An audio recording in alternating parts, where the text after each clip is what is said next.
तो x वाला कितना रहा 0। मैं जो चल रहा हूं वो किसमें चल रहा हूं y में, और y में चल रहा हूं तो सर ये टोटल कितना है 2, उसके आधे में आया तो आधे कितना है 1। आधे में क्यों आना है? क्योंकि सर ये एक रेगुलर प्लेट है, और अगर ये रेगुलर प्लेट है तो इसका सेंटर ऑफ मास इसके जस्ट कहां होगा? बीच में। ठीक है, ये एक्सिस को तो दिखाई हुआ था, ये होगा इसको आधा ऊपर। सेंटर ऑफ मास से रिलेटेड काम कर रहे थे कि कोऑर्डिनेट्स ऑफ सेंटर ऑफ मास जो है वो आप लोगों ने निकालने थे। कैसे आप लोग निकाल पाएंगे उस पर ध्यान देंगे बेटा, एक बार समझे ध्यान से कि काम जो है वो आपने करना क्या कुछ था।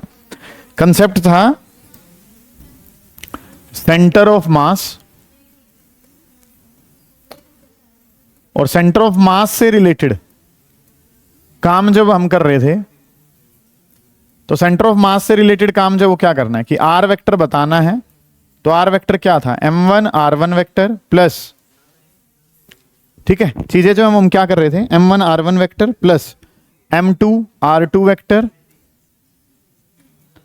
Plus plus plus up to कहां तक है mn rn vector divided by क्या था m1 plus m2 plus plus plus plus up to कहां तक है mn हमारे पास है।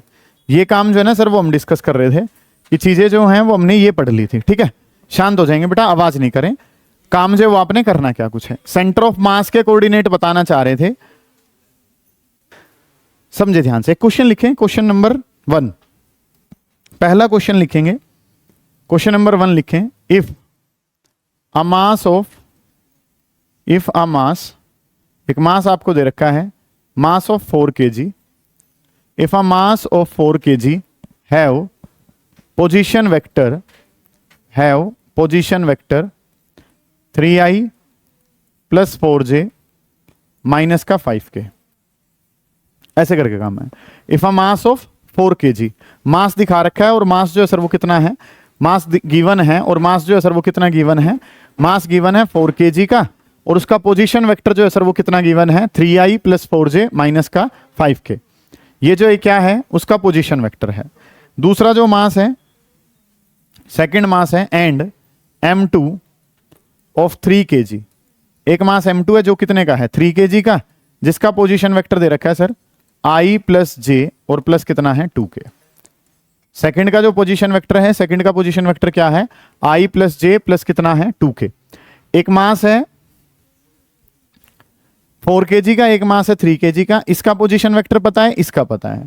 फाइंड कोऑर्डिनेट्स ऑफ, आपने क्या बताने हैं, कोऑर्डिनेट्स बताने हैं। Find coordinates of centre of मास, आपने सेंटर ऑफ मास के कोऑर्डिनेट्स जो है ना सर वो बताने हैं कि सेंटर ऑफ मास के कोऑर्डिनेट्स जो हैं वो क्या कुछ होंगे, ये आपका सवाल है। ठीक है, कि एक मास गिवन है, उसका सेंटर ऑफ मास, उसका पोजीशन वेक्टर पता है।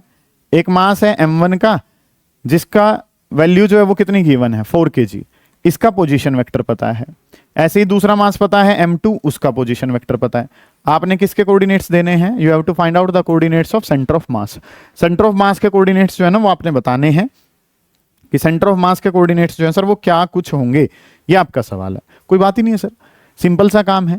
m1 पता है तो उसके साथ का क्या पता है r1, m2 पता है, साथ का क्या पता है r2, तो m1 r1 m2 r2 यहां तक का, दो पार्टिकल सिस्टम है तो दो वाला फॉर्मूला जो है वो मैं लगा दूंगा, कोई बात ही नहीं है सर।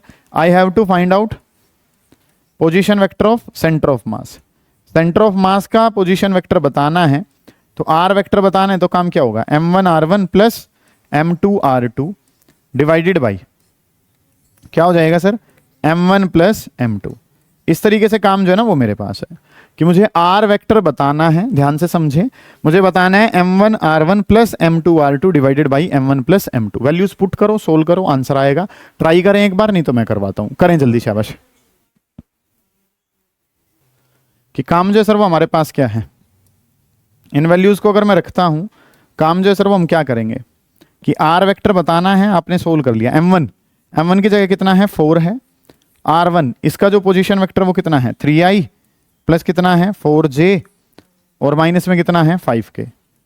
ये काम जो है क्या हो गया m1 r1 plus m2 r2, m2 कितना है 3, इसका r2 कितना है i प्लस j और प्लस कितना है 2k। इस तरीके से काम कर लिया, divided by m1 plus m2, m1 कितना है 4 और m2 कितना है 3। इस तरीके से काम करना है सर कि पोजीशन वेक्टर r बताना है, तो m1 r1 m2 r2 m1 plus m2, m1 4 है उसके साथ r1, ये m2 वाला 3 है उसके साथ कितना है जो वैल्यूज है वो। Divided by m1 plus m2। इस तरीके से काम जो है ना वो हमने कर लिया। अब इन वैल्यूज़ को अगर मैं पुट करता हूँ तो कंसेप्ट जो है सर वो हमारे पास क्या कुछ बनेगा, इस वैल्यू को अगर मैं रखता हूँ तो ये काम जो है सर वो मेरे पास क्या हो जाएगा, 4 की मल्टीप्लाई करूंगा तो 4 3 कितना हो जाएगा 12i हो जाएगा, 4 के आगे मल्टीप्लाई करूंगा तो कितना हो जाएगा 16j हमारे पास हो जाएगा, 4 और आगे भेजूंगा तो कितना हो जाएगा माइनस का 20 ऑफ k कैप हो जाएगा। नेक्स्ट 3 की मल्टीप्लाई आगे करूंगा तो कितना हो जाएगा 3i, फिर से करूंगा तो 3j, और 3 की अगले से करूंगा तो कितना हो जाएगा 6k, डिवाइडेड बाई 4 + 3 कितना हो जाएगा 7। समझ आ रही है चीजें, कोई बात ही नहीं हो रही सर। m1 कितना था 4, r1 पता है, m2 पता था, क्या पता है r2 पता है। ये मल्टीप्लाई करी 4 3 जा 12, 4 4 जा 16, 4 5 जा 20, 3i 3j और कितना हो जाएगा 6k, 4 और 3 कितना हो गया 7। अब i वाले में i को जोड़ दो, 12 + 3, 12 + 3 कितना हो गया 15i हो जाएगा। j वाले में j को जोड़ूंगा 16 + 3 कितना हो जाएगा 19j हो जाएगा। k वाले में k को जोड़ूंगा तो कितना हो जाएगा माइनस का 14k और डिवाइडेड बाई कितना हो जाएगा 7। इसको अलग अलग करना चाहें तो अलग अलग कैसे कर लेंगे, अलग अलग कर लेंगे तो ये काम क्या हो जाएगा 15 divided by 7 of I cap, 15 को डिवाइड करा 15/7, अगले वाले को लिखेंगे तो क्या हो जाएगा 19/7 ऑफ जे कैप, और 14 को 7 से डिवाइड करूंगा तो कितना हो जाएगा माइनस का 2k कैप। इस तरीके से काम करना है सर। ये वैल्यू क्या हो जाएगी 15/7, 19/7 माइनस का 14/7 करूंगा तो 2 हो जाएगा। कोऑर्डिनेट्स पूछे हैं सर, ये तो क्या आया है पोजीशन वेक्टर आया है, कोऑर्डिनेट्स बताने हैं तो कोऑर्डिनेट्स क्या आ जाएंगे 15/7, अगला जो काम है ये कितना है 19/7, और नेक्स्ट जो कोऑर्डिनेट है सर वो कितना है माइनस का 2 है। बस इस तरीके से काम करना है आपने। ये चीजें जो है सर वो पता होनी चाहिए। उतार लो इस क्वेश्चन को, मेरे हिसाब से कहीं कोई दिक्कत आनी नहीं चाहिए, फिर भी दिक्कत आ रही है तो आप लोग पूछ लेंगे, करें जल्दी शाबाश। कोई भी बात है नहीं समझ पा रहे हो तो उसको पूछें। ये काम जो है वो कर लिया, नेक्स्ट क्वेश्चन लिखेंगे। लिखें क्वेश्चन, फाइंड सेंटर ऑफ मास, लिखें क्वेश्चन लिखें find centre of mass, find centre of mass. Centre of mass के कोऑर्डिनेट्स जो हैं of system, find centre of mass, find centre of mass of system. आवाज नहीं करें बेटा, शांत से समझें। Find centre of mass of the system, और आपको जो है वो क्या दिखा रखा है, यहां पे मास है 3 kg, ये जो मास है ये दे रखा है 4 kg, ये मास जो है यहां पे जो मास दे रखा है वो दे रखा है 5 kg, और ये जो ट्राइंगल बनी पड़ी है ये है सर 1 मीटर लेंथ ईच। अब हर साइड जो है वो 1 मीटर की है, इसके अनुसार काम जो है ना वो आपने करके देना है कि चीजें जो है सर वो हमने करनी क्या कुछ है। इस तरीके से काम जो है ना मुझे दिखा रखा, मतलब कि एक इक्विलेटरल ट्राइंगल है, सुने ध्यान से, इक्विलेटरल ट्राइंगल है, उसके क्या बोला हुआ है, उसके वर्टिसेस पे आपने 3 मास रखे हुए हैं सर। एक मास 3 किलो का, एक 4 किलो का, एक 5 किलो का, ऐसे करके मास रखे हुए हैं। मान लो इस वाले मास को मैंने क्या बोल दिया m1, बाद में उतारेंगे बेटा समझेंगे। पहले ये वाला मास जो है सर इसको क्या नाम दे दिया m2 नाम दे दिया। ये वाला जो मास है सर इसको मान लो क्या नाम दे दिया m3 नाम दे दिया। इस तरीके से काम पता है आपको कि ये वाला मास m1 है, ये m2 है, वो नाम क्या है m3। इस तरीके से मासेस हमारे पास अवेलेबल हैं। सेंटर ऑफ मास के कोऑर्डिनेट्स आपने बता के रखने हैं, ठीक है। तो सबसे पहले अगर मैं बात करता हूं तो ये जो कोऑर्डिनेट है ये ओरिजिन है, ओरिजिन अगर है तो इसके कोऑर्डिनेट क्या हो जाएंगे 0,0। थोड़ा सा मैथमेटिक्स में ये कोऑर्डिनेट ज्योमेट्री वाला जो काम है वो पता होना चाहिए। ये कोऑर्डिनेट कितने 0,0। अब जब मैं इस लाइन के अलोंग बढ़ूंगा तो मैं एक्स में बढ़ा हूं, सिर्फ एक्स में कितना बढ़ गया हूं 1 मीटर, और वाई में तो हम बढ़े ही नहीं थे, तो सर इसका कोऑर्डिनेट कितना हो गया 1,0। लॉजिकल है यहां तक की बातें, ठीक है। चीजें बड़ी आसान सी हैं, बस आपका ध्यान बोर्ड पे होना चाहिए कि काम जो है सर ये तो बिल्कुल बेसिक है। तो सर 0,0 यहां से सर मैं क्या कर रहा हूं एक्स में आगे बढ़ गया सर, मैं एक्स में कितना 1 मीटर आगे चला गया, वाई में तो मैं बढ़ा ही नहीं, तो वाई का कोऑर्डिनेट तो कितना ही रहा 0 ही रहा, सही है। अब अगर ये वाले कोऑर्डिनेट मुझे बताने हैं सर, तो ये वाले कोऑर्डिनेट मैं कैसे बता पाऊंगा, इनके बारे में अगर हम ध्यान से समझे, ये कोऑर्डिनेट जो है ना सर ये चाहिए। अब इक्विलेटरल ट्राइंगल जो है, इक्विलेटरल ट्राइंगल का जो वर्टेक्स है वो इसको 2 बराबर हिस्सों में बांटता है। ये 1 मीटर है तो ये ½ मीटर कहां कर देगा, इस तरफ कर देगा, और हाफ ही कहां कर देगा, इस तरफ। तो इसका x का कोऑर्डिनेट तो कितना पता चल गया सर, ½ के बराबर। और अगर आपको याद हो इक्विलेटरल ट्राइंगल का जो ये परपेंडिकुलर होता है ये बराबर होता है √3 / 2 ऑफ साइड। किसके बराबर होता है, √3 डिवाइडेड बाई 2 ऑफ साइड के बराबर होता है। सर ये कैसी ट्राइंगल है, इक्विलेटरल, तो यहां तक तो दिव्यम क्या होगा, हाफ ही होगा, साइड का हाफ कर लिया, हाफ हो गया। ये तो वाई वाली वैल्यू वर्तिका कितनी होगी, वाई वाली हाइट जो है इक्विलेटरल ट्राइंगल में जो हाइट है सर वो किसके बराबर होता है, √3 डिवाइडेड बाई 2 ऑफ साइड के बराबर होता है। तो √3 डिवाइडेड बाई 2 जो है सर वो लिख लिया, और साइड जो है वो तो 1 ही थी, तो √3 डिवाइडेड बाई 2 रहेगा। अब आपके मन में सवाल आ रहा है ये √3 बाई 2 बना कैसे, उसको भी अगर मैं क्लियर करना चाहूं तो जो ये उस साइड की हाफ ट्राइंगल बनी हुई है, ये इस साइड वाली हाफ ट्राइंगल जो है इसमें ये 1 है और ये वैल्यू कितनी है, 1/2 है। तो अगर मैं ये हाइपोटेन्यूज पता है, बेस पता है, तो अगर परपेंडिकुलर बताएंगे तो फॉर्मूला क्या होगा सर, हाइपोटेन्यूज का स्क्वायर माइनस में कितना, बेस का स्क्वायर, तो 1 का स्क्वायर माइनस में हाफ का स्क्वायर, तो 1 की जगह तो सर 1 ही है, 1/2 का स्क्वायर करा तो 1/4, इसको सोल्व करा तो सर आंसर कितना बन गया, √3 डिवाइडेड बाई 4, और इसको सोल्व कर लेते हैं तो √3 डिवाइडेड बाई कितना हो जाएगा, 2 हमारे पास वैल्यू जो है सर वो क्या रह जाएगी, √3 डिवाइडेड बाई 2। मैंने समझा भी दिया है कि आया कैसे होगा। तो सर सभी के कोऑर्डिनेट्स जो है वो अब हमारे पास हैं, सबके कोऑर्डिनेट है तो वैल्यू रख लो सर, कि m1 है तो इसके साथ वाले कोऑर्डिनेट्स को क्या मान लिया, x1 y1, ये वैल्यू पता है तो सर इसके कोऑर्डिनेट्स को क्या रख लिया, x2, और ये क्या रख दिया, y2, और ये जो है इसको रखना है तो सर ये क्या हो जाएगा, x3, और ये जो नाम है ये क्या हो जाएगा, y3। ये काम करना है सर आपने। अब x का कोऑर्डिनेट अगर बताना है तो x का कोऑर्डिनेट युवराज क्या होगा भाई, m1 x1 plus m2 x2 plus m3 x3, ठीक है, m1 x1 m2 x2 m3 x3 divided by m1 plus m2 plus m3। इस तरीके से काम कर लिया कि x का कोऑर्डिनेट बताना है m1 x1 m2 x2 m3 x3 divided by m1 plus m2 plus m3। ये काम कर लिया। m1 एक मास कितना है, पहले वाला मास कितना है 3, उसका x का कोऑर्डिनेट कितना है 0, दूसरे वाला मास कितना है 4, इसका x का कोऑर्डिनेट कितना है 1, तीसरे वाला मास कितना है 5, और इसका कोऑर्डिनेट जो है सर वो किसके बराबर है, हाफ के बराबर है। ये वाला 3 × 0 हो गया, ये 4 × 1 हो गया, और वो कितना है 5 के साथ कितना है हाफ, टोटल मास 4 + 3 + 5। इस तरीके से काम कर लिया। ये तो खत्म ही हो जाएगा, 3 × 0 तो क्या ही होती है 3 × 0 0, ये 4 + 5/2, 4 + 5/2 सोल्व करता हूं तो ये 2.5 6.5 हो जाएगा, या वैसे एलसीएम लेंगे तो 13/2। इसके बारे में बात करता हूं तो 9 + 3, 9 + 3 कितना हो जाएगा 12। तो answer comes out to be 13 divided by 24। Answer जो है सर वो कितना आ जाएगा, 13 डिवाइडेड बाई 24 आ जाएगा। ये काम करना है। m1 x1 m2 x2 m3 x3 divided by m1 + m2 + m3। सारी वैल्यूज रख दी और सारी वैल्यूज जो है वो ये आंसर दे रही है। ऐसे ही अगर मुझे y वाला काम करना है तो y m1 y1 plus m2 y2 plus m3 y3 divided by, इसको सोल्व करता हूं तो सर ये क्या हो जाएगा m1 plus m2 plus m3। इस तरीके से चीजें बना ली कि m1 y1 m2 y2 m3 y3 divided by m1 plus m2 plus m3। ये काम कर लिया। y वालों के साथ काम कर लेते हैं सर। y वाला ये कितना है 3 × y1, y1 कितना है सर ये 3 × 0। इसकी बात करता हूं तो 4 × में ये वाली वैल्यू भी जो साथ में है ये कितनी है 0, प्लस यहाँ पे 5 वाले के साथ y का कोऑर्डिनेट कितना है √3 डिवाइडेड बाई 2। टोटल सम तो सर सेम ही रहेगा, 3 + 4 + 5 कितना हो जाएगा 7 + 5 कितना हो गया 12। ये खत्म है सर, ये खत्म है, इसको लिखेंगे तो ये कितना हो गया 5 √3, और ये 2 और 12 मल्टीप्लाई में थे तो 5 √3 डिवाइडेड बाई कितना 24। ये आंसर आपके पास आ जाएगा। ये काम जो वो आपने करना है। कोई दिक्कत मेरे हिसाब से तो आनी नहीं चाहिए। पुनीत कोई दिक्कत आ रही है आपको? आप तो लिख रहे हो, आपको दिक्कत क्या आएगी? आप तो सिर्फ उतारने में ध्यान दे रहे हो ना बेटा, गलत बात है। विशेष बताओ क्या दिक्कत है आपको यहाँ तक के काम में?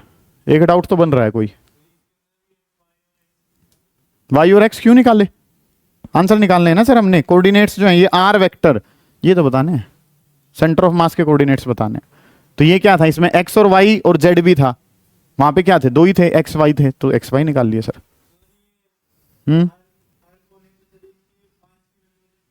क्वेश्चन नहीं दे रखिए सर, नहीं आपने मास लटका रखे हैं, एक अरेंजमेंट बना रखी है और कुछ मासेस को इस तरीके से अरेंज कर रखा है आपने, ठीक है। इन मासेस को इस तरीके से अरेंज कर रखा है, ये क्वेश्चन ने कहा है आपको, ठीक है। और पूछो, ठीक है, बन गया यहां तक की बात। ये काम जो है वो कर लेंगे, फिर आगे चलेंगे, करें जल्दी, शाबाश। नेक्स्ट जो क्वेश्चन है फिर इसके बेसिस पे ये सेंटर ऑफ मास के कोऑर्डिनेट्स बता दिए। अच्छा सवाल है ये भी, लिखें एक क्वेश्चन लिखें, find the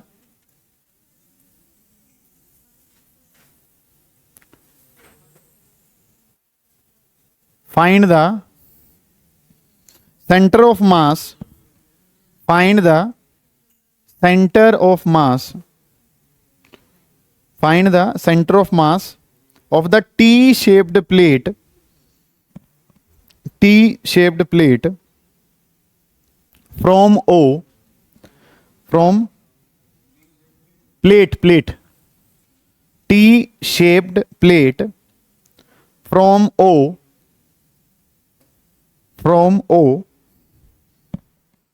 as shown in figure, from O as shown in figure, as shown in figure।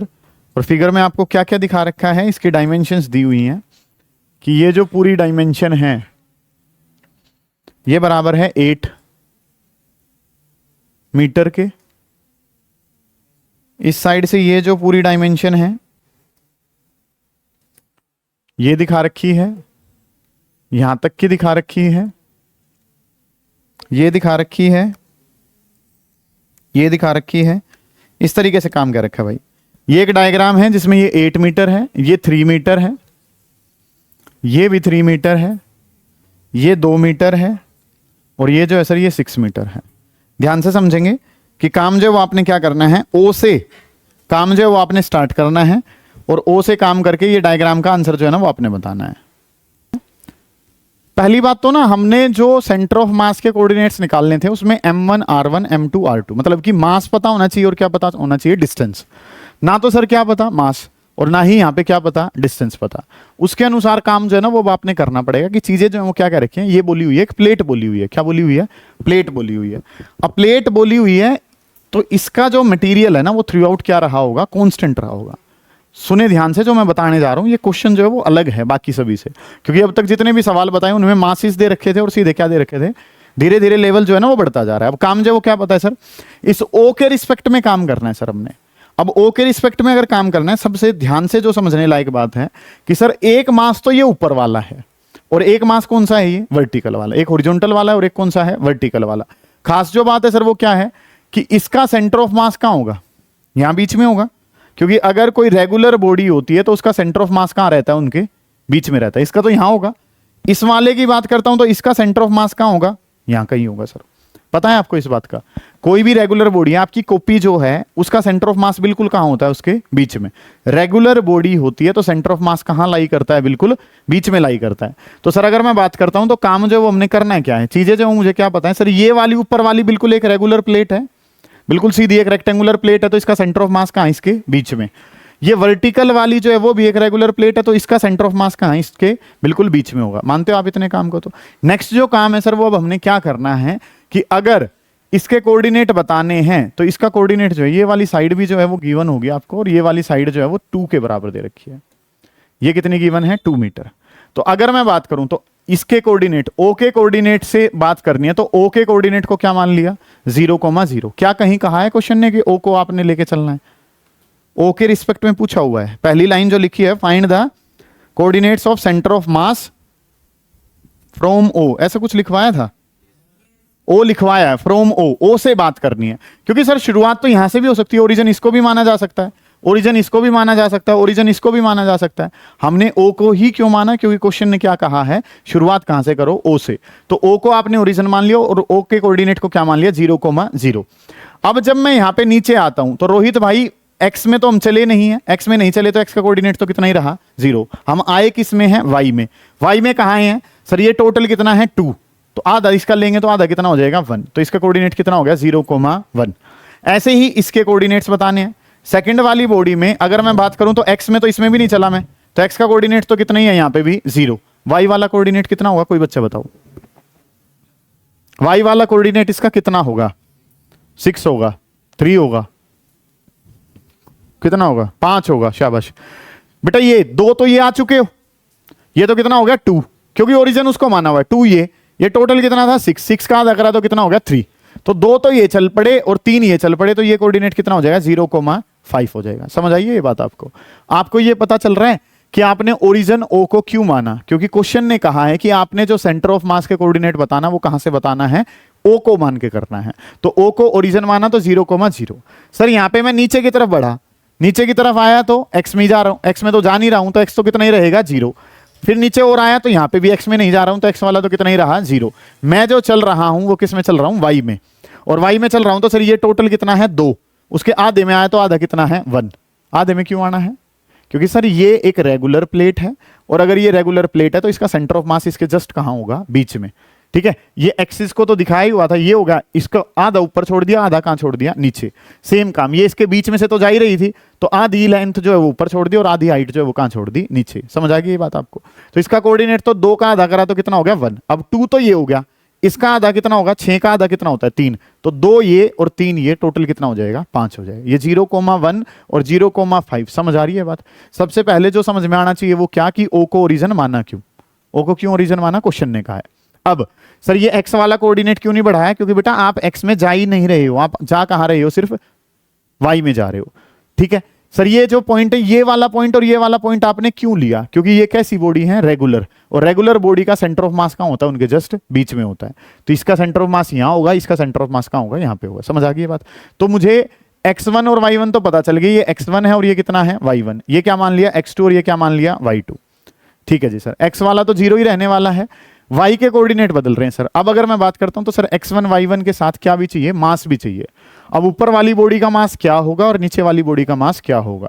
ठीक है, दोनों का मास क्या m हो सकता है, क्यों हो सकता है, नहीं होगा। काम जो है सर वो हम क्या करेंगे, जब इस तरीके की फिगर्स हैं, रेगुलर बॉडीज हैं, एरिया पे मास बटा हुआ है, तो हमने मान लिया लेट, हमने क्या मान लिया, स्मॉल m जो है बी मास पर यूनिट एरिया। ध्यान से समझेंगे, इस बात पे गौर करेंगे, इस बात को मैं बार बार समझाऊंगा। मास per unit area, unit area का जो मास है वो कितना माना गया है m। सर आप पर यूनिट एरिया ही क्यों मान रहे हो, आप मास पर यूनिट लेंथ क्यों नहीं मान रहे, या मास पर यूनिट वॉल्यूम क्यों नहीं मान रहे। बेटा अलग अलग 3 तरीके की फिगर्स जो हैं वो हम बनाते हैं, एक होती है 1 डायमेंशनल, एक होती है 2 डायमेंशनल और एक होती है 3 डायमेंशनल। अगर आप क्या करते हैं, 1 डायमेंशनल कोई काम करते हैं तो वहां पे आप लिखते हैं लेंथ से रिलेटेड। 2 डायमेंशनल अगर कोई काम करते हैं तो वहां पे काम किसका आ जाता है, एरिया का। और अगर आप कोई 3 डायमेंशनल का काम करते हैं तो वहां पे जो केस आता है वो किसका आता है, वॉल्यूम का आता है। वहां पे केस किसका आता है, वॉल्यूम का। तो जो फिगर मुझे मान लो एक लेंथ सी दिखा रखी होती तो मैं मास पर यूनिट लेंथ मानता। अगर मुझे क्या दिखा रखा है, 2D फिगर है, तो मैं क्या मानूंगा, मास पर यूनिट एरिया। और अगर मुझे वॉल्यूम दिखा रखी होती तो मैं क्या मानता, मास पर यूनिट वॉल्यूम मानता। तो मुझे तो यहाँ पे 2D फिगर ऊपर वाली है, 2D क्या है, नीचे वाली। इसका एरिया बताओ, इसका एरिया कितना होगा, 8 × 2 कितना होगा, 16। इसका एरिया 16 है। इसकी बात करूंगा तो 6 2 जा कितना हो जाएगा, 12।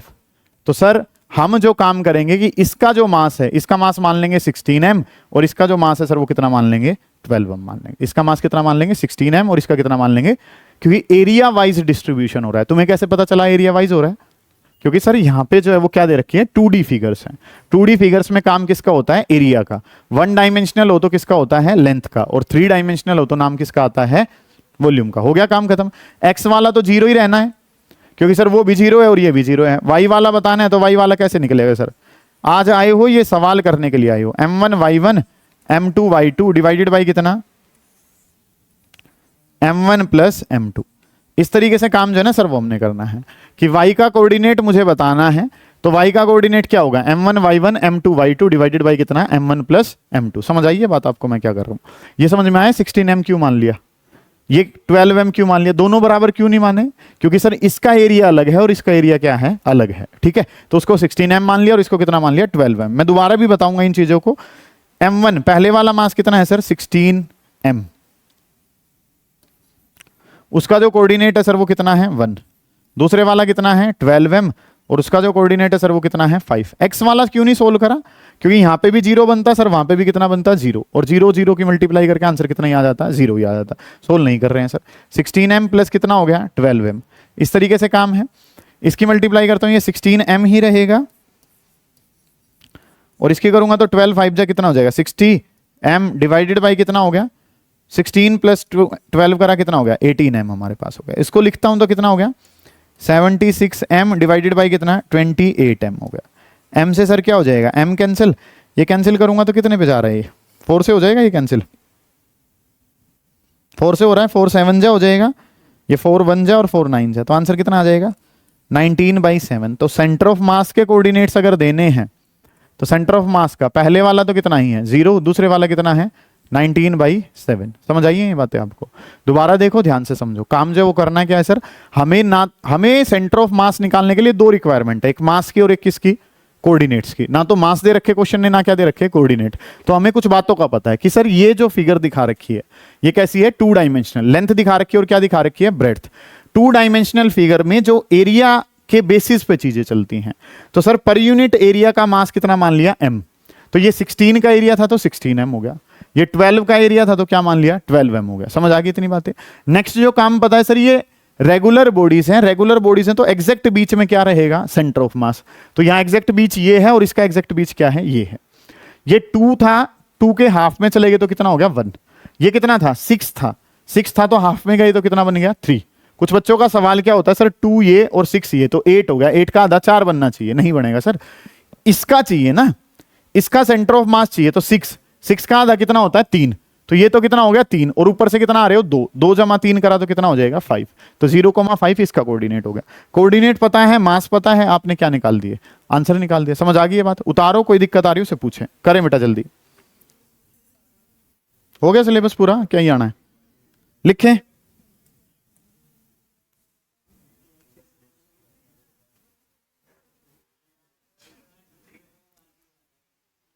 Find the centre of mass, question लिखें, find the centre of mass of the uniform, find centre of मास,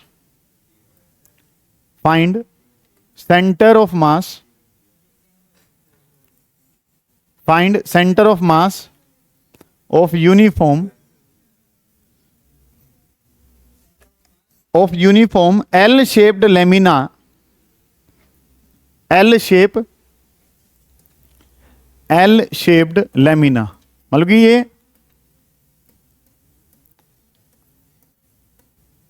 पतली सी एक एल शेप की प्लेट आपको जो है वो दे रखी है, 2 डायमेंशनल फिगर है, ठीक है। लेमिना का मतलब है थिन फ्लैट प्लेट, बहुत पतली सी प्लेट जो है ना वो एक आपको दिखा रखी है, with dimensions as shown in figure, with dimensions as shown in figure, ठीक है, as shown in figure. The mass of lamina is 3 kg। इस लेमिना का मास जो है, टोटल मास जो है सर वो कितना दे रखा है 3 kg दिखा रखा है। मतलब ये जो एक प्लेट है आपके पास भरी पड़ी है अंदर से, ठीक है। इसके कोऑर्डिनेट्स जो हैं वो आपको दिखा रखे हैं इस तरीके से। जो एल शेप लेमिना जो ये दिखा रखी है, इसको ओरिजिन माना गया है तो 0,0 कोऑर्डिनेट है। ये वाली साइड 2 की थी तो 2,0 हो जाएगा। ये 1 मतलब कि प्रॉपर पैटर्न जो है 2,1, ये कितना है 1,1 है। यहां पे जो चीजें हैं ये 1,2, इसके कोऑर्डिनेट्स जो है ना ऐसे दिखा रखे हैं आपने 0,2। एक एल शेप की लेमिना जो है वो आपको दिखा रखी है इस तरीके से, एल शेप फिगर जो है वो दिखा रखी है, मतलब कि अंदर से एक प्लेट है, पत्ती टाइप की अरेंजमेंट है जो किस शेप में है, एल शेप जो है वो किस में है, आपको ये एल शेप जो है वो दिखा रखी है। और ये एल शेप का जो काम करना है सर वो इस तरीके से काम जो है ना वो हमें दिखा रखा है। अब इसका आंसर जो है वो निकाल के देना है सर आपने। अब इसका आंसर देना है तो सर ये यूनिफॉर्म है, यूनिफॉर्म है तो इसके 3 बराबर हिस्से कर लो जो कि दिख भी रही है हमें। एक हिस्सा ये बना लिया सर, एक हिस्सा इस तरीके से, तो ये 3 बराबर हिस्से जो बनेंगे। टोटल मास कितना था 3 किलो, तो 1 किलो की ऊपर वाली, 1 किलो की ये और 1 किलो की वो, 1-1 किलो की हो जाएंगी सारी की सारी। अगली जो बात है, क्योंकि रेगुलर बॉडी है, रेगुलर बॉडी है तो सर इसका सेंटर ऑफ मास तो यहां कहीं होगा, इसका सेंटर ऑफ मास यहां कहीं होगा और इसका सेंटर ऑफ मास यहां कहीं होगा। ये पता है आपको ये सेंटर ऑफ मास यहां क्यों होंगे, रेगुलर बॉडीज के जस्ट कहां बना दो, बीच में, इसका भी बीच में, उसका वहां बीच में, इसका यहां बीच में। समझ आ गई ये बात आपको। अब अगर आप इनके कोऑर्डिनेट्स लिखना चाहोगे तो सर ये वाला कोऑर्डिनेट तो कितना रहा होगा 1,0। अब ये 0 और 1 के बीच में है, 0 और 1 के बीच में तो कितना हो गया हाफ। ये 0 है वो 2 है तो ये कितना रहा होगा 0,1। तो ये 0 और 1 के भी बीच में, तो इसके कोऑर्डिनेट तो क्या हो जाएंगे हाफ हो जाएंगे। देखो इसके लिए आपको बेसिक ज्योमेट्री का नॉलेज होना चाहिए कि ये कोऑर्डिनेट में बीच बीच के बना कैसे रहा हूं। ये समझ में आ रही है आपको, हाफ कैसे बनाए। ये x वाला 0 है, ये x वाला 1 है, तो दोनों के बीच में तो x का कितना हो गया हाफ। ये y का 0, ये y का 1, तो दोनों के बीच में बनाया तो कितना हो गया हाफ। अब इसके कोऑर्डिनेट बताने हैं, 1 और 2 के बीच में है तो 1.5 रहेगा 3/2। y वाले में तो कितना ही बढ़ाऊंगा, हाफ ही बड़ा है सर। इसकी बात करूंगा तो x वाला तो कितना है, हाफ, और y वाला कितना होगा, 3/2। समझ आइए ये बात। ये पिंक कलर से जो भी कोऑर्डिनेट लिखे हैं वो आपको समझ में आ रहे हैं मैं क्या लिख रहा हूं। सर ये किसके बीच में है, ये यहां पे y में ही तो बढ़े हैं, तो x वाला तो सेम रहेगा। ये 1 और 2 के बीच में क्या रहेगा, 3/2। ये मास कितने का है, 1 kg। ये भी मास कितने का, 1 kg। और ये भी मास कितने का, 1 kg। टोटल 3 किलो था, तो 3 बराबर हिस्सों में बांट दिया आपने, 1 1 1 के हिस्से में। ठीक है, सारे हिस्से जो है बराबर कर दिए। अब क्या पता है मुझे, सारे मास पता है और सारे क्या पता है। इस वाले को क्या मान लो, m1, इस वाले को क्या मान लो, m2, इसको क्या मान लो, m3। ये कोऑर्डिनेट क्या हो जाएंगे, x1 y1, ये क्या हो जाएंगे, x2 y2, ये क्या हो जाएगा, x3। और अब कुछ बचा ही नहीं है तुम्हारे पास। समझ आइए मैंने क्या करा है। आपको ये पता है 1-1 किलो के 3 मास क्यों कर दिए, 3 बराबर हिस्से ही तो है भाई। एल शेप पूरा कितने का है, 3 किलो। 3 बराबर हिस्से बनेंगे तो सर क्या हो जाएंगे, 1-1 किलो के सारे। इसका सेंटर ऑफ मास इसके जस्ट बीच में, इसका इसके जस्ट बीच में, इसका इसके जस्ट बीच में, जिनके कोऑर्डिनेट्स हम निकाल सकते हैं। अगला काम कुछ है ही नहीं सर, कि काम जो वो करना क्या है, एक्स बताना है। तो एक्स का फॉर्मूला क्या होगा, m1 x1 m2 x2 m3 x3 divided by कितना, m1 plus m2 plus m3। इस तरीके से काम करना है, m1 x1 m2 x2 m3 x3। ठीक है, यहां पे अगर मैं बात करता हूं तो y का कोऑर्डिनेट बताऊंगा तो y का क्या हो जाएगा, m1 y1 plus m2 y2 plus m3 y3 divided by कितना, m1 plus m2 plus m3। इस तरीके से काम जो है ना सर वो हमने बनाने हैं।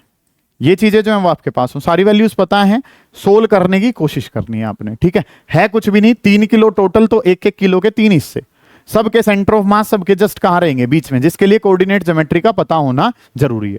करके देखना, नहीं होता है मैं करवाऊंगा भाई।